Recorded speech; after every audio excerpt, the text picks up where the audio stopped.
We've all had situations in our lives where we've had a client that has been disappointed about something, and that client is ranting and raving.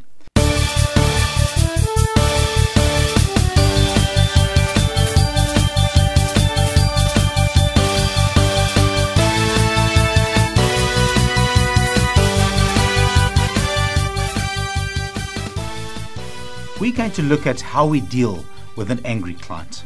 We've all had situations in our lives where we've had a client that has been disappointed about something, and that client is ranting and raving. So what we're going to look at today is how we deal with that energy, that ranting and raving.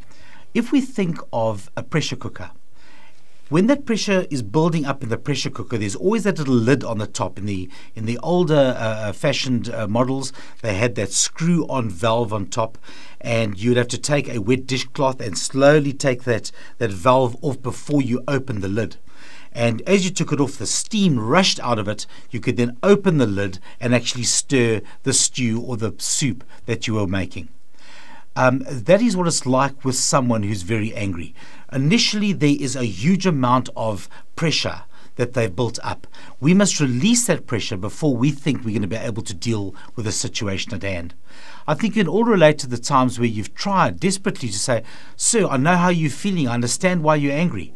And they attack you. You don't understand anything, and they're just not even interested no matter what you suggest. And you sit back and say, well, what's the use of trying? No matter what I say is not good enough. He just gets more and more angry, or she gets more and more angry. Well, we can deal with it if we understand that it's the pressure that's got to get let off first. Now, I remember as a child, my mother had a pressure cooker, one of those old-fashioned ones with the lid on. I remember her once screwing it off, and it actually exploded out of her hand, hit the ceiling, knocked a hole right through the ceiling, and actually sprayed all the soup onto the ceiling. We had this orange soup dripping, obviously had a lot of carrot and a tomato in it, and there it was, making one holy mess. Then, if you took the lid off, you could actually have the remainder of the contents still there. But imagine taking that lid off before you had released that pressure. That lid would have gone flying and knocked a hole in the ceiling. You will not be able to stir the pot until you've let off that steam. And so it is with that angry client. We have to let them let off that steam. So we've learned how to do that. There was a very, very accomplished psychologist in the USA called Dr. Carl Rogers, and he developed a technique called Rogerian reflection techniques, as is known today. And what that is when you meet a person who's very angry, you must reflect how they're feeling, almost like being a mirror, where you are just reflecting what you see. An example would be the person would be very angry, and you simply say, "You are very angry."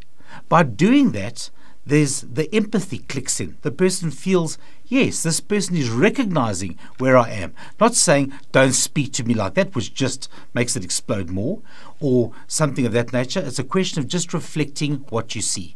You don't say to that person, "I know how you're feeling." They will attack you and say, "You don't have a clue how I'm feeling. If you knew how I was feeling, you wouldn't be treating me like this." Don't say, "I hear that you're very angry." He'll say to you, "You hear nothing. I see you very angry. You see nothing." So don't use those kinds of statements. Be very frank in terms of what you're seeing. So simple 3 things. And if you can just rehearse this: you're very angry. You're feeling very disappointed in us. We've let you down.